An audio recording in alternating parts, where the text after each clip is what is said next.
సరే క్షుణ్ణంగా ప్రతి ఒక్కళ్ళు ఈ ఇమేజ్‌ని గమనిస్తే మీలో ఉన్న సమస్యలన్నిటికీ సమాధానం దొరుకుతుందండి. యాటమ్స్ అనేవి ఏమవుతున్నాయి? మాలిక్యూల్స్ ఏమవుతున్నాయి? మ్యాక్రో మాలిక్యూల్స్ ఏమవుతున్నాయి? ఆర్గాన్ సెల్స్ ఏమవుతున్నాయి? సెల్స్‌కి ఏమవుతుంది? టిష్యూస్‌కి ఏమవుతుంది? ఆర్గాన్స్‌కి, ఆర్గాన్ సిస్టమ్స్‌కి ఏం జరుగుతుంది?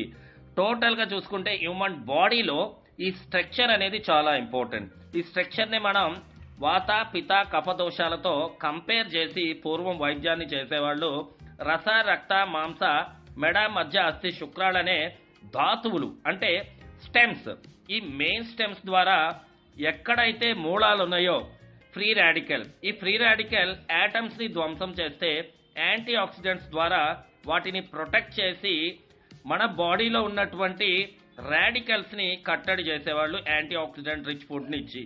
పూర్వం అన్ని రకాల ఆహారం ద్వారా మనకి వైటమిన్స్, మినరల్స్, యాంటీ ఆక్సిడెంట్స్ దొరికేవి. బట్ నేటి సమాజంలో అవి మనకు దొరకట్లేదు. ఇదే ప్రధానమైనటువంటి సమస్య. సో నేడు మనందరికీ కూడా ఒక చక్కని అవకాశం ఉంది. సమస్య ఏదైనా సరే మూలాల నుంచి ఆ సమస్యని పరిష్కరిస్తే మనం ఆర్డర్లోకి మళ్ళీ మన బాడీని డిసార్డర్ నుంచి వెనక్కి తీసుకురావచ్చు.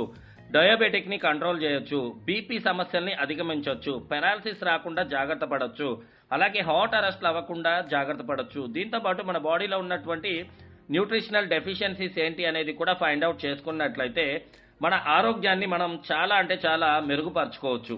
చిన్నపిల్లల దగ్గర నుంచి పెద్దవాళ్ళ వరకు గడప గడపకి విక్టోస్, కడుపు కడుపుకి విక్టోస్ ప్రోడక్ట్స్ అనేవి చాలా అవసరం ఈనాటి సమాజంలో. మనం ఆక్సిడేషన్, అలాగే వాటర్ పొల్యూషన్, న్యూట్రిషనల్ డెఫిషియన్సీస్, పురుగు మందు వాడకాలు, అనేక రకాల ప్రాబ్లమ్స్ ద్వారా మీ గట్ హెల్త్ని మీరు కోల్పోతున్నారు.